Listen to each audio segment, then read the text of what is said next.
Assalamu alaikum dear students. Once again welcome all of you. I am Dr. Mohammad Irfan Nasser, your biology tutor. Students, आज हम continue करेंगे अपना topic biological method को। Biological method के अंदर अभी तक हमने पढ़ा कि व्हाट आर ऑब्जर्वेशंस, फिर हमने डिस्कस किया व्हाट इज हाइपोथेसिस, फिर हमने देखा कि हाउ ए हाइपोथेसिस फॉर्मुलेटेड, उसको बनाने के कौन कौन से तरीके हैं। तो इसके दो मेजर मेथड जो हमने डिस्कस किए थे, डिडक्टिव रीजनिंग और इंडक्टिव रीजनिंग, इनके थ्रू एक हाइपोथेसिस को बनाया जा सकता है। इसके अलावा हमने अदर वेज भी पढ़े। आज हम पढ़ेंगे कि थ्योरी क्या चीज है। स्टूडेंट्स देखें, जब एक हाइपोथेसिस बना लिया जाता है फिर उसको एक्सपेरिमेंटली चेक किया जाता है कि आया कि वो हाइपोथेसिस दुरुस्त है या गलत है। अब उसको दुरुस्त या गलत साबित करने के लिए एक्सपेरिमेंट किए जाते हैं, बार बार टेस्ट करके उसको चेक किया जाता है। हर बार अगर वो टेस्ट करने से सही साबित हो रहा है तो उस हाइपोथेसिस को हम थ्योरी का नाम दे देते हैं। एक एग्जांपल लेते हैं, जैसे 9th के अंदर आप लोगों ने पढ़ा था कि भाई प्लाज्मोडियम जो है वो मलेरिया का काज है, एक हाइपोथेसिस बनाया गया।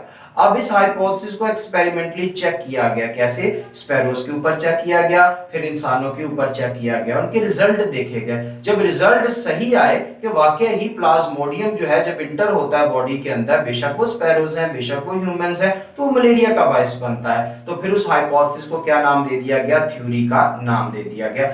इधर हम डिफाइन करेंगे थ्योरी को। What is theory?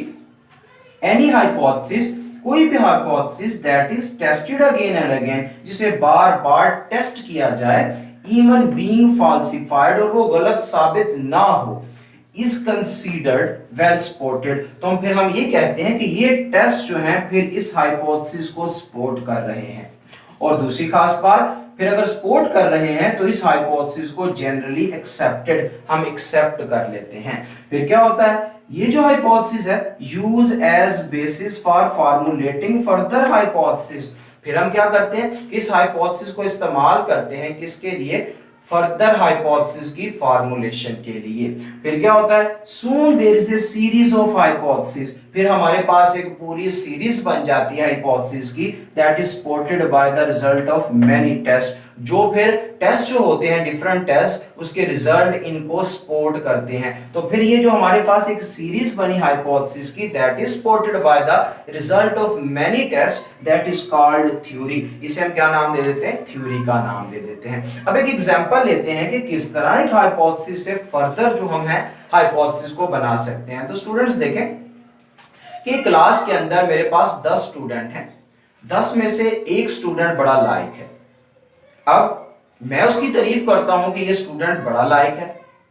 अब क्या बात हो रही है? दूसरा टीचर आता है, वो भी क्या करता है? वो बताता है कि सर ये स्टूडेंट लायक नहीं है, मतलब लायक से भी ज्यादा इसके अंदर जो खसूसियत है, कैरेक्टरिस्टिक है, वो पाई जाती है। लायक होने के साथ साथ ये इंटेलिजेंट भी है, दो उसके अंदर कैरेक्टरिस्टिक आ गई। और कोई एक और टीचर आता है, वो उसके बारे में बताता है कि सर ये लाइक भी है, ये इंटेलिजेंट भी है, ये हार्ड वर्किंग भी है। तो हमारे पास कितनी कैरेक्टरिस्टिक इकट्ठी होगी? उसकी 3 खसूसियत इकट्ठी हो गई।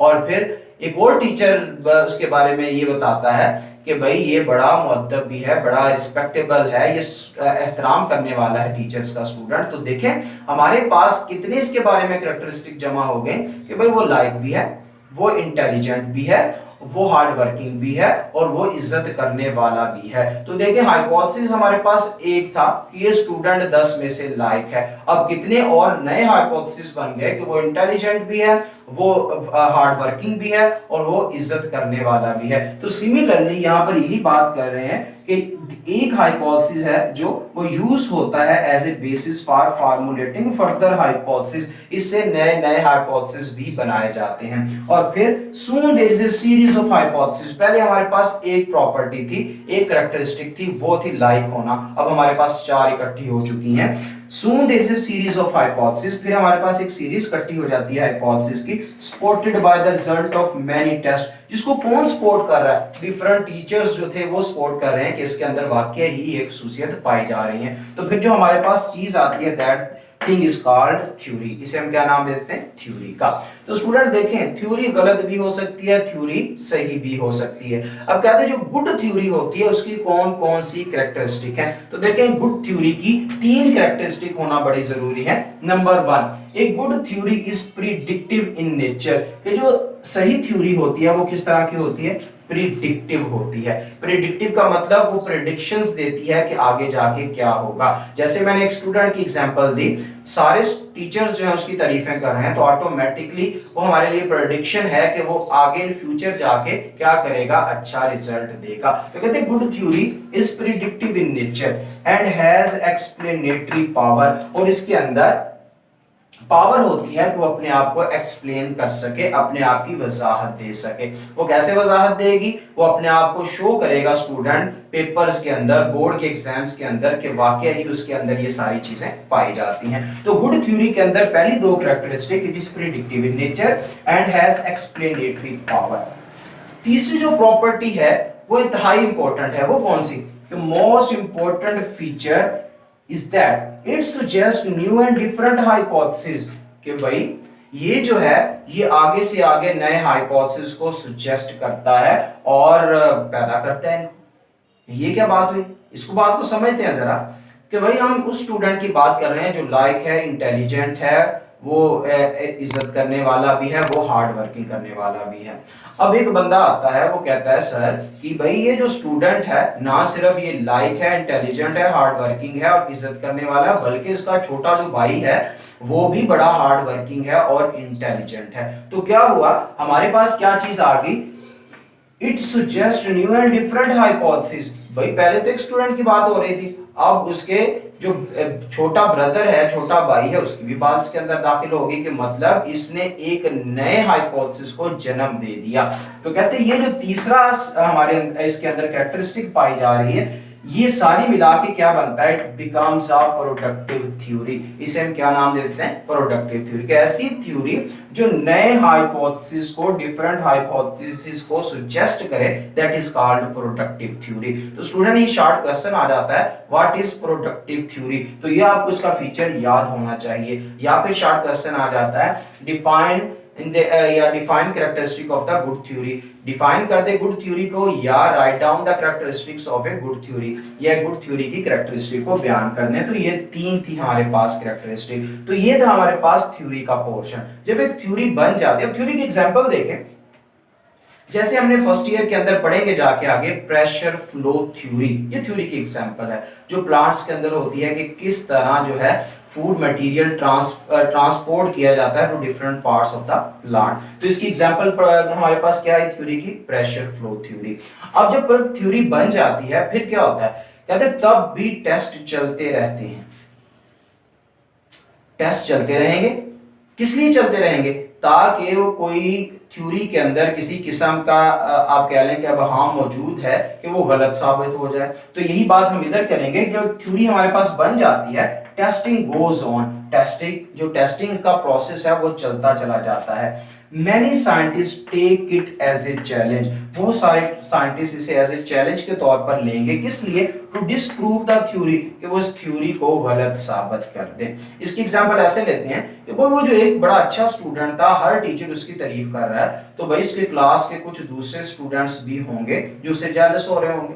वो क्या करेंगे, वो कोई ना कोई ऐसी बात करेंगे उसके बारे में रोजाना डेली बेसिस पर, कि वो इसकी इंटेलिजेंसी को, इसकी हार्ड वर्किंग को, इसकी इज्जत करने वाले एस्पेक्ट को वो गलत साबित कर दे। तो देखें यही बात यहाँ पर की जा रही है, कि इवन जब एक थ्योरी बन जाती है, टेस्टिंग गोस ऑन, टेस्ट होते चले जाते हैं। Many scientists take it as a challenge, वो एक चैलेंज के तौर पर इसे लेते हैं, टू डिस्प्रूव द थ्योरी, ताकि थ्योरी को गलत साबित कर दें। नेक्स्ट, अब जब थ्योरी गलत साबित नहीं होती तो फिर क्या होगा, बेसिकली वो क्या बन जाता है, एक साइंटिफिक लॉ बन जाता है। तो व्हाट इज साइंटिफिक लॉ, देखें, if theory survives this sceptical approach, जब एक थ्योरी बच जाती है, किससे, स्केप्टिकल अप्रोच से। स्केप्टिकल अप्रोच से मतलब क्या, जो जलसाना सोच होती है, अगर उससे बच जाती है एक थ्योरी, तो फिर क्या होता है, and continue to be supported by the experimental evidences, और भाई वो बार बार जब एक्सपेरिमेंट्स किए जाते हैं उसके ऊपर, तो वो बार बार सही साबित होती है, तो क्या बन जाता है, it becomes a scientific law. तो वो क्या बन जाता है, एक साइंटिफिक लॉ बन जाता है। भाई बार बार एक्सपेरिमेंटली एविडेंस से क्या, इमरान जो अच्छा स्टूडेंट है उसके बार बार टेस्ट लिए जा रहे हैं, के चैप्टर वाइज लिए जा रहे हैं, फिर क्वार्टर वाइज लिए जा रहे हैं, फिर हाफ बुक लिए जा रहे हैं, फिर फुल बुक के टेस्ट लिए गए। तो हर बार उसने अपने आप को क्लियर किया, हर बात अपने आप के बारे में एविडेंसेस दिए कि वो वाकई ही अच्छा स्टूडेंट है। जब बार बार एक्सपेरिमेंट्स के थ्रू, एविडेंसेस के थ्रू वो सही साबित हो रहा है तो that become a scientific law. वो क्या बन जाता है? साइंटिफिक लॉ बन जाता है। तो साइंटिफिक लॉ की कैरेक्टरिस्टिक क्या है? तो सबसे पहली कैरेक्टरिस्टिक साइंटिफिक लॉ की है, it is uniform and constant fact of the nature. भाई ये यूनिफॉर्म और कांस्टेंट फैक्ट ऑफ नेचर है जो तब्दील नहीं हो सकता। इसकी एग्जांपल क्या है? भाई अगर उसी स्टूडेंट के 9th के अंदर या एफएससी के अंदर, एफएससी की बात कर लेते हैं कि अगर उसके 505 में से हम कहते हैं कि 480 नंबर आ गए, तो भाई ये तो बात बिल्कुल सही साबित हो गई कि वो वाकई ही बड़ा शाइनिंग स्टूडेंट है, बड़ा लाइक स्टूडेंट है। तो देखें क्या है एक scientific law? It is uniform और कांस्टेंट फैक्ट ऑफ नेचर। ये नेचर का बड़ा कांस्टेंट फैक्टर है और यूनिफॉर्म हमारे पास फैक्ट है नेचर का। इसकी एग्जांपल ऐसे भी है जैसे हम कहते हैं जी सूरज मशरिक से निकलता है और मगरिब में गुरूब होता है। अब इस बात को बदला नहीं जा सकता, ये कांस्टेंट फैक्ट है। तो इसी तरह कहते हैं कि जो साइंटिफिक लॉ होते हैं ये क्या है? यूनिफॉर्म और कांस्टेंट फैक्ट ऑफ नेचर। और फिर इसकी दूसरी कैरेक्टरिस्टिक क्या है कि it is virtually irrefutable theory. ये ऐसी थ्योरी है जिसे झुठलाया नहीं जा सकता। तीसरी कैरेक्टरिस्टिक हम देखें इसके अंदर तो वो क्या है हमारे पास कि भाई ये पहली तो बात है कि ये यूनिफॉर्म है, दूसरी बात है हमारे पास ये कांस्टेंट फैक्ट है, और तीसरी खास बात इसके अंदर क्या है हमारे पास? That is virtually irrefutable theory. तो ये तीन कैरेक्टरिस्टिक्स जो हैं ये किसके अंदर होनी चाहिए? एक साइंटिफिक लॉ के अंदर होनी चाहिए। तो हम उसे कहते हैं कि ये वाकई ही साइंटिफिक लॉ है।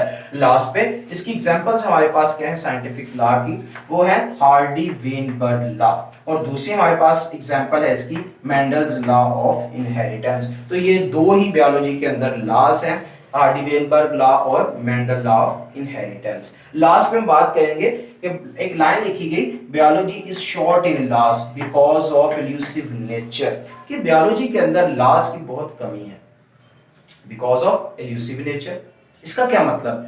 इल्यूसिव कहते हैं कि तब्दील शुदा, कि लाइफ जो है वो तब्दील होती रहती है। देखें बायोलॉजी का जो मकसद है, या biology is related to the living organism या रिलेटेड टू द लाइफ, और जो लाइफ है वो वक्त के साथ साथ चेंज होती चली जाती है। जबकि हम कह रहे हैं कि साइंटिफिक लॉ जो है दैट इज कांस्टेंट।